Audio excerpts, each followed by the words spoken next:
Let's make quick comment.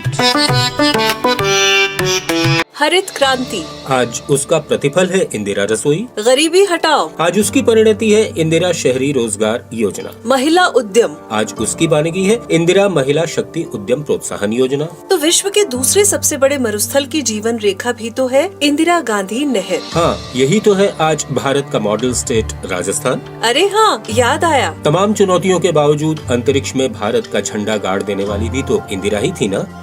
आज से 4 दशक पहले वर्ल्ड स्पेस मिशन में भारत मजबूत मौजूदगी दर्ज करवाने वाली इंदिरा ने बात की तो थी अंतरिक्ष में भारत के पहले एस्ट्रोनॉट राकेश शर्मा से। ऊपर से भारत कैसा दिखता है आपको? जी, मैं बगैर किसी झिझक के कह सकता हूँ कि सारे जहां से अच्छा दिखता है। तो ये है वो इंदिरा प्रियदर्शिनी जिन्हें पूरा विश्व आयरन लेडी के नाम से सम्मानित करता है। वानर सेना तो हम सब जानते ही है। 19 नवंबर 1917 को जवाहर और कमला के घर जन्मी इंदिरा ने तो बचपन में ही वानर सेना बनाकर आजादी का शंखनाद कर दिया था। और 24 जनवरी 1966 को पहली बार भारत की प्रधानमंत्री बनी इंदिरा जब जुलाई 1982 में यूएस गयी तो तत्कालीन अमेरिकी राष्ट्रपति रोनाल्ड रीगन ने कहा था, Prime Minister Gandhi, Nancy and I are delighted to welcome you to the White House. And let me add a personal note. It is good to see you here again as leader of the great Indian democracy, which provides a unique opportunity for us to broaden and deepen the dialogue we began last autumn in Mexico. Through our talks, we can help to reach a renewed recognition of the mutual importance of strong, constructive ties between India and the United States. और इंदिरा का जवाब कुछ यूं था, We believe in freedom with a passion that only those who have been denied it can understand. We believe in equality because many in our country were so long deprived of it. We believe in the worth of the human being, for that is the foundation of our democracy and our work for development. That is the framework of our national programs.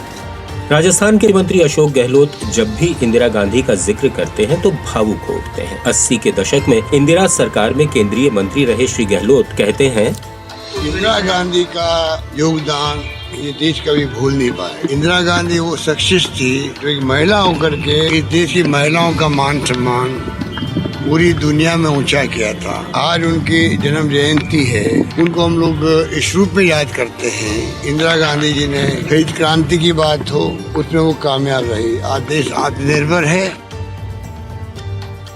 हमारे मुल्क में इंदिरा गांधी जैसी महान नेता हुई जिसने पूरे देश का मान सम्मान दुनिया में स्थापित किया कि महिला होकर उन्होंने लगभग 17 साल तक प्रधानमंत्री रही और जिस रूप में देश में शासन किया उन्होंने, जिस रूप में गरीबी हटाओ की बात करी, हरित क्रांति लेकर आई, पूरे देश को गर्व है कि ये देश इंदिरा गांधी का देश है। भारत की तरफ पाकिस्तान की जरा सी नापाक उंगली क्या उठी, उसे खंडित कर ऐसी कमर तोड़ी कि आज तक उस मार से उबर नहीं पाया पाकिस्तान। हिंदुस्तान को परमाणु ताकत बनाने वाली इंदिरा कहा करती थी, आज जो भारत के प्राचीन मूल्य हैं उनको हमको मजबूत बनाना है। हम भारतीय नागरिक हैं और हम में से किसी को कभी न वो काम करना है, कभी न वो शब्द बोलने हैं, न कभी वो विचार भी करना नहीं है जिससे भारत माता का सिर झुक सकता है। हमारे ऊपर एक जबरदस्त जिम्मेदारी है, अपने लिए नहीं लेकिन आते हुए लोगों के लिए। भारत कोई 5 साल, 10 साल, 100 साल जीने का देश नहीं है। हजारों साल जीवित रहा है और हजारों साल और इसको जीवित रहना है। साधारण जनता का मनोबल बढ़ाना है, उनका आत्मविश्वास बढ़ाना है और आत्मनिर्भर देश को बनाना है, अपने लोगों को बनाना है। एक बार नहीं अनेक बार भारत के लोगों ने दिखाया है कि भारत जब निर्णय करता है, जब दृढ़ संकल्प करता है तो पूरा करके दिखा सकता है। आइए मेरे बहनों और भाइयों, हम करके दिखाएं। जिसका बचपन गांधी की गोद में बीता हो, शिक्षा गुरुदेव रविंद्रनाथ टैगोर से मिली हो, तो भाव और शब्द कितने ही समृद्ध हो, उनके विराट व्यक्तित्व के सामने तो छोटे ही रहेंगे। हाँ, क्योंकि Indira is India, India is Indira. जय हिंद। आप सुन रहे थे let's mind more than radio. Follow कीजिए हमें हमारे सोशल मीडिया प्लेटफॉर्म्स पर।